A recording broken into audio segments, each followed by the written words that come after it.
네, 우리가 잘 아는 것처럼 이 어린아기가 처음부터 잘 걷는 법은 없죠. 어린아기가 걸음마를 시작하면은 보통 하루에는 20번씩 그리고 100일 이상 엉덩방아를 찐다 그래요. 그러니까 거의 한 2000번 정도 엉덩방아를 찧어야지, 그래야지 이제 걸을 수 있게 된다는 거죠. 그런데 중요한 것은 그 어린아기가 그 많은 실패에도 불구하고 이것을 포기하지 않는다는 거예요. 물론 말을 못해서 말을 안 할 수도 있지만 나는 안 돼, 나는 못해, 그러지 않는다는 거예요. 엉덩방아를 찌면 다시 일어나고 엉덩방아를 찌면 다시 일어날 수 있다는 거죠. 저는 이게 참 두 가지 면에서 참 중요하다고 생각하는데, 그게 뭐냐면 일단 어린아이가 자기 스스로 포기하지 않아요. 엉덩방아를 찍어도 그냥 깔깔거리면서 다시 일어나는 거죠. 그리고 또 하나가 있는데, 그게 뭐냐면 옆에 있는 사람들이, 주위 사람들이 계속 응원을 해주는 거예요. 너는 안 돼, 너는 걸을 수 없어, 그렇게 말하는 부모 보셨습니까? 아이가 엉덩방아를 찍으면은 다시 박수 쳐주고 다시 일어날 수 있게 도와주고 응원해주고 막 그러지 않습니까?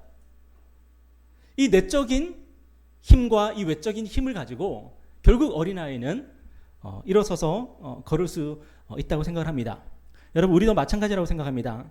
이 세상에 실수하지 않는 사람 아무도 없고 실패하지 않는 사람 아무도 없는데, 참 다른 게 있는데, 그게 뭐냐면 어떤 사람은 그 실패를 참 많이 두려워하는 것 같고 어떤 사람은 실패를 조금 두려워하긴 하지만 그래도 잘 극복을 해나가는 것 같습니다.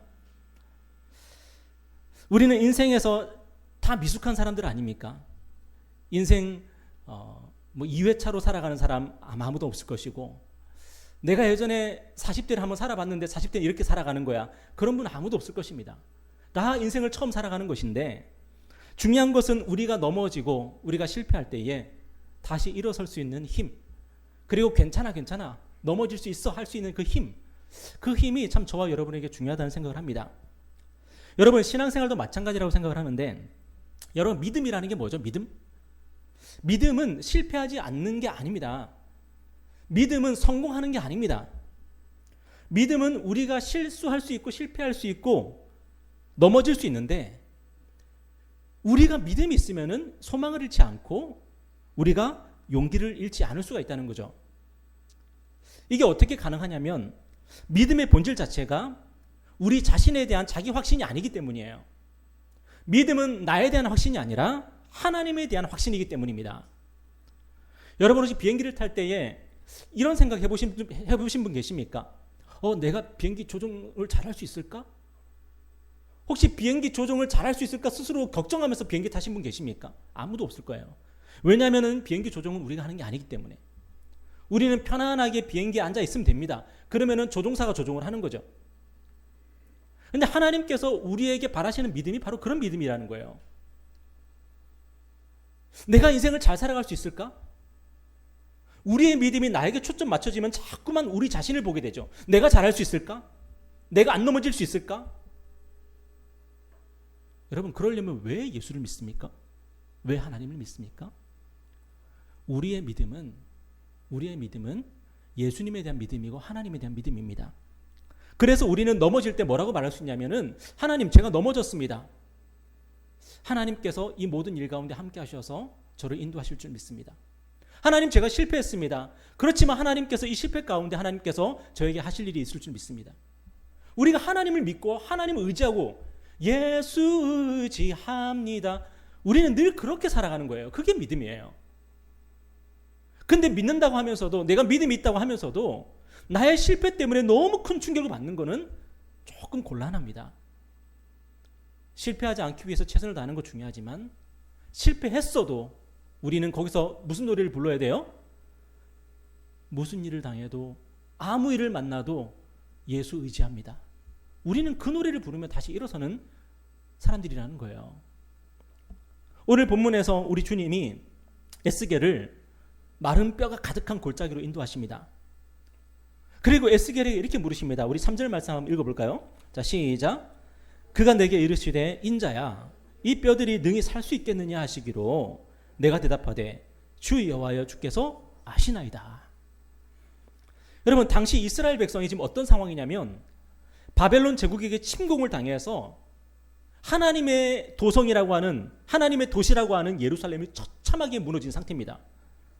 그리고 정말 유력하고 유능한 사람들, 정말 인재라고 할 수 있는 사람들은 전부 바벨론 포로로 끌려가는 거예요. 그래서 이스라엘 백성들은 자신들을 마치 마른 뼈 같은 그런 존재라고 생각을 하고 있습니다. 여러분, 마른 뼈가 뭐예요? 사람이 죽으면 썩어서 뼈만 남지 않습니까? 근데 그 뼈까지도 이제 다 말라버린 거죠. 아무런 소망이 없는 상태. 이스라엘 백성들은 자신들에 대해서 아무런 소망이 없다고 생각을 했습니다. 그런데 그게 본질적으로 의미하는 게 또 뭐죠? 이스라엘 백성들이 우리는 아무 소망이 없어, 우리는 다 끝났어, 우리는 마른 뼈와 같은 존재야 라고 말할 때 그 말이 의미하는 본질적 의미가 뭡니까? 하나님에 대해서 우리는 소망이 없다는 겁니다. 하나님은 아무것도 못 해준다는 겁니다. 그들이 볼 때 하나님은 어떤 분이었냐면 과연 전지전능하시고 천지를 만드신 능력이 하나님이셨을까? 아니에요. 그들이 볼 때 하나님은 바벨론 신 마루둑하고 싸워서 처참하게 패배한 무력하고 무능한 신일 뿐입니다. 왜냐하면 고대 사회에서 전쟁은 신들의 전쟁이었거든요. 우리가 바벨론에게 패배했고 하나님의 도성 예루살렘이 무너졌다는 것은 하나님이 졌다는 얘기예요. 하나님께 어떤 소망도 두지를 못하는 겁니다. 여러분, 오늘 우리도 마찬가지예요. 여러분이 혹시 여러분 자신을 미약하게 생각하고 자신을 초라하게 생각한다면 그것이 자기 자신에 대한 인식일 뿐 아니라 더 나아가서 하나님에 대한 인식이 바로 그런 거예요. 여러분은 하나님을 초라하게 생각하는 겁니다. 하나님을 부끄럽게 생각하는 겁니다. 여러분, 이런 상황 속에서 우리 주님이 에스겔을 마른 뼈가 가득한 골짜기로 인도하십니다. 그리고 에스겔에게 물으시는 거죠. 인자야, 사람아, 이 뼈들이 능히 살 수 있겠느냐? 이 마른 뼈들이 능히 살 수 있겠느냐? 우리 주님이 어떤 대답을 바라셨을까요? 아마도 그럼요, 하나님이 살릴 수 있습니다, 그런 대답을 바라셨겠죠. 그런데 에스겔이 뭐라고 대답하냐면 주 여호와여 주께서 하십니다. 여러분, 이 대답이 무엇을 의미하는 겁니까? 머리로는 가능하다고 말을 해야 된다는 걸 알아요, 알기는. 그런데 가슴으로는 그렇게 대답하지를 못하고 있는 거죠. 가슴과 머리가 일치가 안 되는 상태, 그 상태가 바로 주님이 하십니다. 베드로가 그랬죠. 요한의 아들 시몬아, 네가 나를 사랑하느냐? 사랑합니다라고 얘기는 해야 되는데 그게 감정적 동의가 안 되는 거예요. 내가 과연 그렇게 말해도 될까? 에스겔은 하나님의 부름을 받고 수없이 이스라엘 백성들을 향해서 말씀을 선포했습니다. 그런데 한 번도 마른 뼈가 살아나는 걸 본 적이 없어요. 이스라엘 백성들은 에스겔이 설교하면요, 늘 귀를 막거나 아니면 에스겔을 죽이려고 그러거나 아니면은 아무 소망 없이 그냥 뭐 그렇죠, 뭐 그렇겠죠. 목사님 설교 늘 알아요. 무슨 말씀인지 알아요. 늘 그런 태도예요. 그러니까 에스겔이 가장 하기 싫은 사역이 뭐냐면 설교 사역이에요. 이스라엘 백성들에게 말씀 선포하는 게 너무 힘든 거예요. 고통스러운 거예요. 다른 건 다 하겠는데 주님 설교만은 시켜주지 마세요. 저 설교는 하기 싫어요.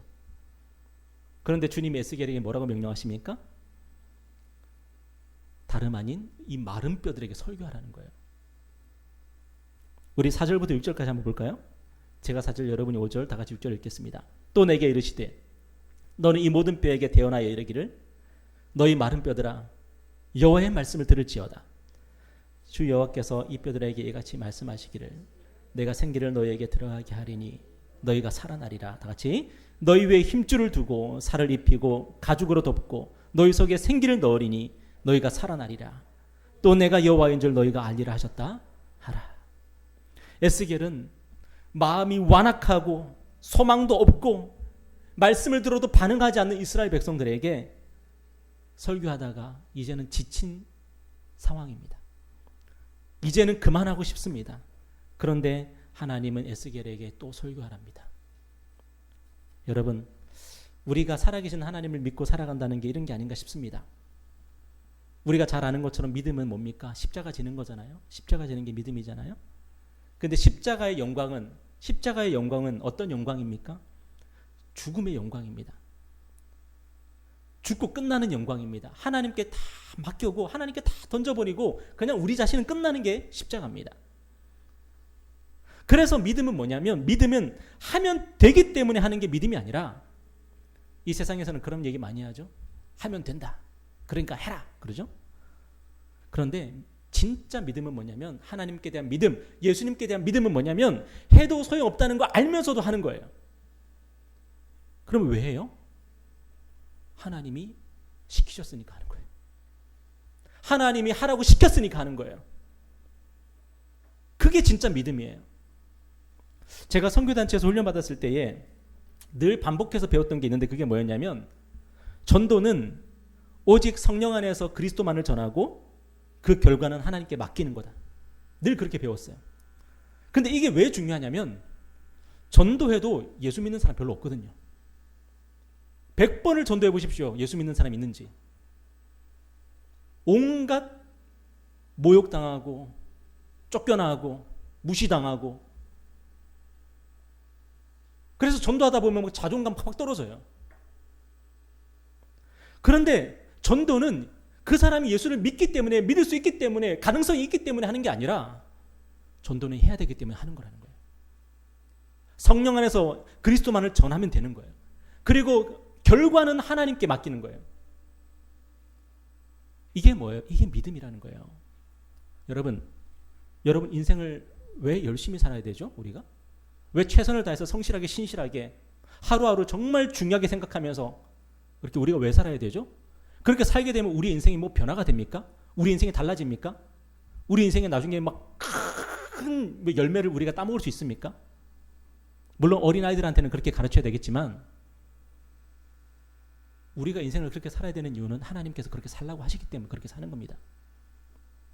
매일매일을 정말로 중요한 순간으로 여기고 하나님께서 나에게 주신 생명으로 귀하게 여기고 하나님이 나에게 주신 삶이니까 이거 정말로 감사하게 받으면서 그렇게 하루하루를 중요하게 한 걸음 한 걸음을 걸어가라고 하나님께서 그렇게 말씀하시니까 사는 거지. 내가 이렇게 살면 하나님 나중에 나에게 뭐 집 한 채 주실 거예요? 여러분 이건 바보 같은 소리입니다. 하나님이 내 인생 끝에 아무것도 안 주셔도 하나님은 우리가 하루하루를 정말 훌륭하게 멋지게 살아가기를 바라시는 거예요. 그리고 내 인생의 마지막 열매는 하나님께 맡기는 겁니다. 그런데 통계적으로 볼 때 그렇게 살았을 때 허무하게 끝나는 인생은 별로 없더라고요. 하나님께서 반드시 정말 좋은 것으로 선한 것으로 갚아주시더라고요. 그런데 그리 아니하실지라도 다니엘의 친구들이 고백했던 말처럼 그리 아니하실지라도 내가 풀무불에 던져져서 죽임을 당한다 할지라도 우리는 하나님을 섬겨야 되는 거고 우리 인생을 충실하게 살아가야 되는 거죠. 지난 금요일에 잠깐 나눈 것처럼 엘리야는 자기가 하나님께 헌신하면은 아합과 이세벨 정권이 무너질 줄 알았습니다. 그런데 엘리야의 바람은 이루어지지 않았죠. 엘리야는 평생 아합과 이세벨 정권이 무너지는 거 보지를 못했습니다. 그런데 엘리야의 문제는 뭐였냐면은 하나님께 실망을 해버린 거예요.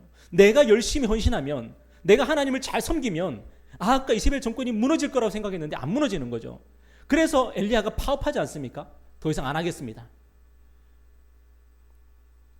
여러분, 우리의 믿음이 어떤 결과를 보장한다고 생각하는 게 기복신앙이에요. 그게 긍정의 힘 같은 가짜 복음이에요. 우리의 믿음은 어떤 결과를 보장하는 게 아니에요. 하나님께서 우리를 아시기 때문에 믿음으로 사는 거고 하나님이 우리를 사랑하시기 때문에 믿음으로 사는 거고 하나님이 우리에게 하나님의 나라를 약속하셨기 때문에 믿음으로 살아가는 거지 내가 이렇게 살면 그 다음에 하나님 뭐 주실 거예요? 그렇게 질문하는 거 아니에요. 자식이 부모한테 엄마 내가 열심히 살면 나중에 뭐 줄 건데? 얼마나 어리석은 질문입니까? 자기에게 생명을 준 부모한테 그 어마어마한 가치를 준 부모한테 내가 나중에 열심히 살면 뭐 줄 거야?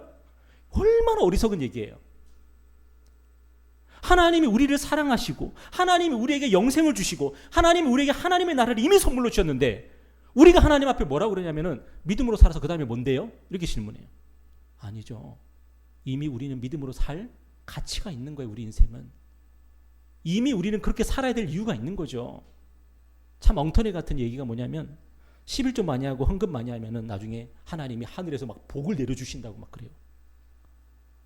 그래서 사람들이 11조하고 헌금할 때 어떤 마인드로 하냐면, 아, 내가 11조 안 하고 헌금 안 하면 하나님 내 거 뺏어가시고, 11조하고 헌금하면 하나님이 하늘문을 활짝 열고 갑자기 나에게 돈벼락을 내려주실 수 있겠구나. 그 기대감을 가지고 헌금하는 분들이 계세요. 속지 마십시오. 여러분이 헌금을 많이 하면 여러분 통장의 잔고는 줄어들게 되어 있습니다. 여러분이 외식할 비용이 없고, 옷 사입을 돈도 없고, 여러분이 여행 갈 돈도 없어집니다. 그런데 믿음이 뭐냐면, 하나님 앞에서 내가 물질을 드리고 헌금을 하는 그 자체를 내 스스로가 귀하게 여기는 거예요. 그게 믿음이에요. 헌금하면 하나님이 그 다음에 뭐 주시겠지가 믿음이 아니라, 내가 하나님 앞에서 내 물질을 드리는 이것이 내 삶에 얼마나 귀한 복인가, 그렇게 생각하며 사는 게 믿음이죠.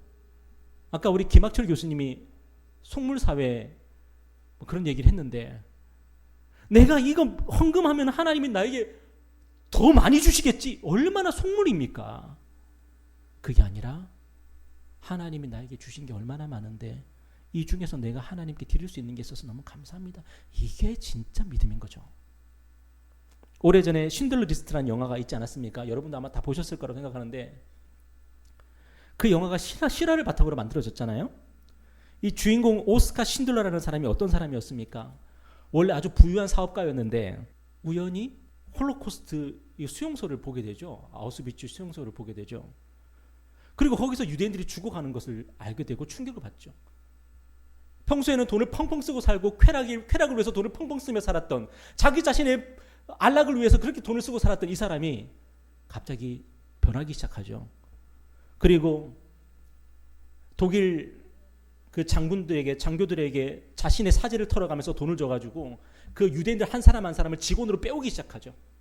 그래서 오스카 신들러에게 고용된 사람들은 가스실에 들어가지 않을 수 있었고, 그들은 나중에 2차 대전이 끝날 때까지 생존할 수 있었던 거죠. 그런데 여러분, 제가 지금도 참 인상 깊게 기억나는 게 뭐냐면, 그 뒤에 오스카 신들러가 뭐 잘 됐습니까? 더 사업이 번창했습니까? 저는 그걸 기대했거든요. 아니더라고요. 자기 전 재산을 다 털어가지고 결국 유대인들을 다 빼와서 그들을 살렸는데, 그 다음에 그가 더 부자가 됐다, 그런 얘기 없더라고요. 그냥 이제 고만고만하게 그냥 살았습니다. 그냥 그렇게 살았습니다. 별로 부유한 삶을 살지 못했습니다. 왜? 돈을 다 썼으니까요, 이미. 그런데 오스카 신들러가 후회했을까요? 그래서 그 영화에도 참 그 중요한 장면이 나오는데, 나중에 그가 뭐 때문에 후회를 합니까?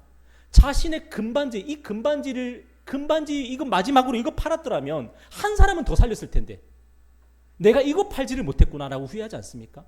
내가 이렇게 유대인들을 많이 살렸는데 내 인생이 뭐야? 이게 아니라, 내가 가지고 있는 거 이거마저도 팔았다면 한 사람은 더 살렸을 텐데, 이 마음. 여러분, 하물며 우리 성도들은 어떻습니까? 우리가 진짜 성도라면 나중에 더 부자가 되지 못한 것 때문에 후회가 될까요? 아니면 더 나누지 못한 것 때문에 후회가 될까요? 우리의 인생 끝에 우리는 무엇 때문에 후회가 될까요? 무엇 때문에 아쉬움이 남을까요? 오늘날 우리는 물신 숭배가 팽배한 시대를 살고 있습니다. 뭐 외국 사람들이 우리나라 오면 깜짝깜짝 놀란다면서요. 우리 한국인들의 가치가 너무 물질 중심이라서. 전 세계에서 이렇게 물질을 숭배하는 나라가 없다는 거예요. 이럴 때 여러분, 헌금하는 게 얼마나 힘드십니까, 여러분? 그런데 여러분, 하나님께서 우리가 헌금을 할 때 하나님이 2배, 3배, 100배로 갚아주시지 않을지는 모르겠지만, 여러분이 물신 숭배의 마음을 극복하고 여러분이 하나님께 물질을 드릴 때 하나님이 여러분의 영혼을 지켜주시는 겁니다. 여러분이 인간으로 살 수 있도록, 정말 사람답게 살 수 있도록 하나님께서 여러분의 마음을 지켜주시는 겁니다. 사람을 돈으로 보지 않을 수 있도록 여러분의 마음을 지켜주시고, 내 인생을 물질로 평가하고 판단하지 않도록 우리의 마음을 지켜주시는 겁니다. 우리의 영혼을 살려주시는 거예요. 여러분은 혹시라도 이 자녀가 있으신 분들은 여러분의 자녀가 정말 예수 잘 믿는 사람 되기를 바라십니까? 아니면 부자가 되기를 바라십니까? 저는 저희 아이들이 진짜 예수 잘 믿는 아이들 되기를 원하거든요. 좀 가난하더라도 예수 정말 잘 믿었으면 좋겠거든요. 그런데 이 마음을 어떻게 가질 수 있어요? 제가 목사라서 가질 수 있는 마음입니까?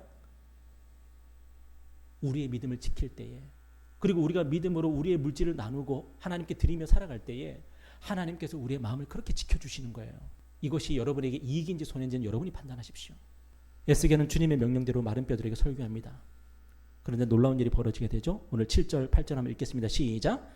이에 내가 명령을 따라 대언하니 대언할 때에 소리가 나고 움직이며 이뼈 저뼈가 들어맞아 뼈들이 서로 연결되더라.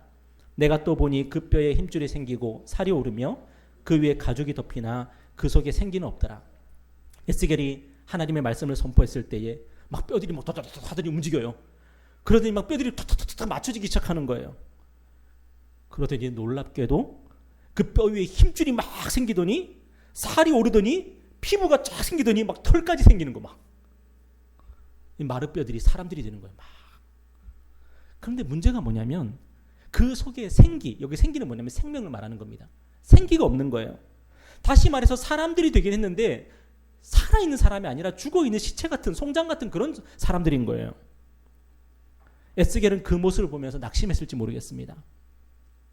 여러분, 그런데 중요한 건 뭐냐면 그가 말씀을 선포하지 않았다면 이런 일조차도 안 일어난다는 겁니다. 비록 생명이 없는 사람들이었기는 하지만 에스겔이 말씀을 선포했으니까 그런 변화라도 일어날 수가 있는 거예요. 오늘 저와 여러분도 마찬가지입니다. 우리에게는 하나님이 하셔야 할 일이 있고 우리가 해야 할 일이 있습니다. 하나님의 일은 철저하게 하나님께 맡기고 기도해야 되겠죠. 그런데 우리의 일은 우리가 해야 됩니다. 하나님께서 맡기신 일은 우리가 해야 됩니다. 근데 왜 해야 돼요? 해야 되니까 해야 되는 거예요. 그러니까 주님이 에스겔에게 뭐라고 말씀하십니까? 우리 9절 한번 읽겠습니다. 시작. 또 내게 이르시되 인자야 너는 생기를 향하여 대언하라. 생기에게 대언하여 이르기를 주 여호와께서 이같이 말씀하시기를 생기야 사방에서부터 와서 이 죽음을 당한 자에게 붙어서 살아나게 하라 하셨다 하라. 에스겔은 마른 뼈에게 주님의 말씀을 선포했던 것처럼 이제는 생기에게 생명을 향해서 주님의 말씀을 선포합니다. 저는 이게 뭐라고 생각하냐면 이게 기도라고 생각해요. 마른 뼈에게 말씀을 선포하는 것, 그 다음에 생기에게 말씀을 선포하는 것, 기도죠. 그러자 놀라운 일이 일어나는데 10절에 보니까 이에 내가 그 명령대로 대언하였더니 생기가 그들에게 들어가매 그들이 곧 살아나서 일어나 서는데 극히 큰 군대더라. 에스겔이 마른 뼈에게 말씀을 선포했을 때 마른 뼈들이 결합을 했고 사람이 되었고, 그 다음에 생기에게 선포하고 기도했을 때에 시체들이 살아나서 하나님의 큰 군대를 이루었다는 거예요. 여러분, 왜 주님은 에스겔에게 이런 환상을 보여주셨겠습니까? 지금 이스라엘 백성은 누가 봐도 마른 뼈 같은 존재입니다. 자타가 공인하는 마른 뼈입니다. 아무 소망이 없습니다. 그들은 망한 나라 백성이고 회복의 소망은 전혀 없습니다. 오래전에 북이스라엘은 그러다가 공중분해되어 버렸습니다. 지금은 이스라엘의 10지파는 찾아볼 수가 없습니다. 마찬가지로 남유다 백성들도 이제 바벨론에 의해서 패망할 것이고 그들도 공중분해되어서 역사적의 뒤안길로 사라질 게 너무나도 분명해 보입니다. 그런데 주님은 뭐라고 말씀하시냐면 그렇게 죽어서 썩어서 마른 뼈가 되어버린 이스라엘 백성들이 어떻게 한다고요? 오늘 11절에 보니까 또 내게 이르시되 인자야 이 뼈들은 이스라엘 온 족속이라. 그들이 이르기를 우리의 뼈들이 말랐고 우리의 소망이 없어졌으니 우리가 다 멸절되었다 하느니라. 이스라엘 백성들은 자신들의 정체성이 뭡니까? 마른 뼈 정체성이에요. 마른 뼈 정체성. 그런데 우리 주님은 뭐라고 말씀하세요? 12절에 보니까 그러므로 너는 대언하여 그들에게 이르기를 주 여호와께서 이같이 말씀하시기를 내 백성들아 내가 너희 무덤을 열고 너희로 거기에서 나오게 하고 이스라엘 땅으로 들어가게 하리라. 이스라엘 백성들은 자기들이 마른 뼈라고 이제 다 끝났다고 얘기하는데 하나님은 뭐라고 말씀하세요? 내가 너희들을 살릴 것이고 내가 너희들을 무덤 문을 열고 나오게 할 거라고. 여러분, 이게 하나님의 마음이에요. 이 말씀이 언제 성취가 되었죠? 우리 예수께서 무덤 문을 열고 무덤을 박차고 나오셨을 때에 이 말씀이 성취가 되죠. 누가 봐도 예수님은 십자가에서 마른 뼈같이 되셨습니다. 어떤 사람도 우리 예수님께 소망을 두는 사람이 없었습니다. 예수님은 끝난 겁니다. 십자가에서 다 끝난 겁니다. 하지만 사흘 후에 우리 주님은 부활하셨고 무덤을 박차고 나오셨습니다. 그러므로 우리가 예수님을 믿고 예수님 안에 있는 우리 성도들은 어떤 존재입니까? 우리는 이미 무덤을 박차고 나온 존재입니다. 우리가 왜 성실하게 신실하게 살아야 됩니까? 이미 우리가 무덤을 박차고 나왔기 때문이에요. 우리는 마른 뼈가 아니니까요. 그래서 마른 뼈처럼 살면 안 되는 거예요. 우리는 무덤을 이기고 승리한 사람들이니까요. 예수님 안에서. 우리는 예수 그리스도 안에서 하나님의 군대가 된 사람들입니다. 하나님의 좋은 군사로 부름을 받았습니다. 그런데 정말 많은 성도들이 뭐라고 생각하며 살아가냐면 나에겐 소망이 없다고 생각합니다. 여러분 누가 그렇게 말했습니까? 누가 여러분에게 소망 없다고 얘기했습니까? 이 세상이죠. 여러분의 유튜브를 보면 다 소망이 없다고 얘기하고 있죠. 우리는 다 끝났다고 얘기하죠. 여러분 세상의 소리입니다. 하나님은 그렇게 말씀하지 않습니다. 마른 뼈가 될지어라도 우리가 마른 뼈 같은 존재일지라도 하나님은 우리를 살려내신답니다. 우리를 하나님의 군대로 만들겠답니다. 이게 하나님의 말씀이잖아요. 여러분 이 세상의 소리하고 하나님의 말씀하고 여러분은 무엇을 듣고 있는 겁니까 도대체? 오늘 우리 안에는 희망으로 가득 차 있습니까? 절망으로 가득 차 있습니까? 도대체 무슨 소리를 듣고 있길래 우리의 마음은 절망으로 가득 차 있는 겁니까? 그래서 우리는 마른 뼈처럼 그리고 이 당시 이스라엘 백성들처럼 소망 없는 말을 하면 안 됩니다. 우리가 하는 말은 하나님의 군대가 하는 말이어야 됩니다. 우리의 삶을 하나님은 우리의 믿음대로 우리의 고백대로 만들어 주실 겁니다. 마지막으로 우리 사무엘상 17장 말씀 이야기하고 같이 마치겠는데요. 사무엘상 17장을 보면은 다윗과 골리앗 이야기가 나오죠. 이때 이스라엘 백성들이 골리앗 앞에서 자신들을 마치 마른 뼈처럼 여기고 있었습니다. 블레셋의 거인 장군이 나와서 나랑 한판 붙자 그러는데 모든 이스라엘 백성들이 벌벌 떨면서 숨어 있습니다. 근데 그때 다윗이 그곳에 와서 뭐라고 말하고 있냐면 우리 사무엘상 17장 26절 한번 말씀 읽어볼까요? 다 같이 읽겠습니다. 시작.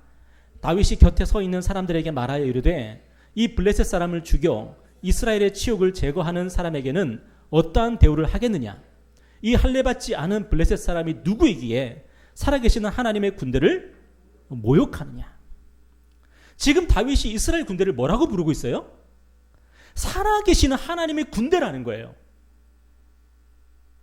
다른 모든 이스라엘 군인들은 골리앗 앞에서 자신들을 마른 뼈처럼 생각하고 있어요. 우리는 아무 소망이 없다. 끝났다.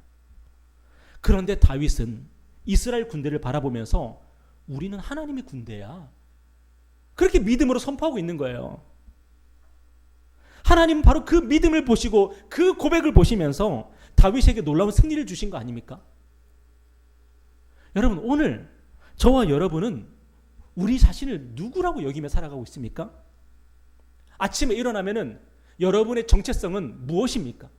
아침에 일어났을 때 화장실에서 거울을 보면서 여러분은 여러분 자신을 보면서 누구라고 생각하며 살아가고 있습니까? 이 세상에는 온통 부정적인 얘기밖에 없습니다. 비극적인 얘기밖에 없습니다. 정말 희망적인 얘기를 듣고 싶어도 희망적인 얘기를 해주는 데가 없어요.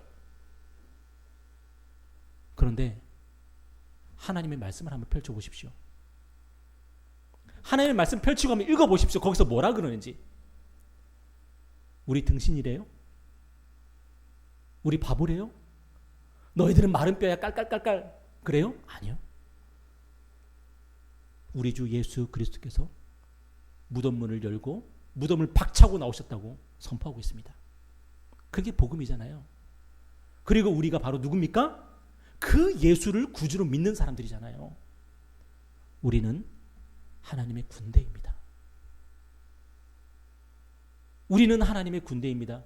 그런데 누가 우리를 모욕합니까? 말씀 읽겠습니다. 그러므로 오늘 이 말씀을 기억하고요. 예수를 믿는다고 말하면서 부정적인 얘기 하지 마십시오. 물론 부정적인 팩트들이 있습니다. 부정적인 데이터들이 있습니다. 그런데 그 데이터들을 여러분 말하고 나서 그 다음에 우리는 무슨 얘기를 해야 되냐면 그럼에도 불구하고 하나님이 살아계시다. 그럼에도 불구하고 예수가 우리의 주가 되신다고 우리는 그렇게 선포하고 살아야 되는 겁니다. 우리 주님은 다윗처럼 골리앗을 이기고 승리하신 주님이십니다.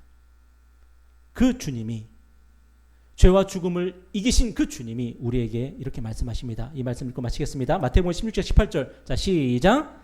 또 내가 내게 이르노니 너는 베드로라. 내가 이 반석 위에 내 교회를 세우리니 음부의 권세가 이기지 못하리라.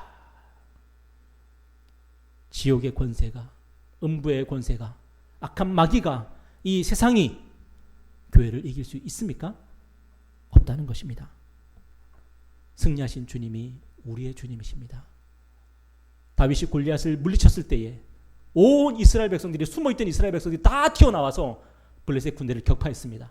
마찬가지로 예수께서 죄와 죽음을 이기고 승리하셨다는 것을 믿는 우리 하나님의 백성들은 이제는 숨어 있으면 안 되는 겁니다. 다 일어나서 예수를 따르며 우리는 승리의 그 싸움을 싸워야 되는 겁니다.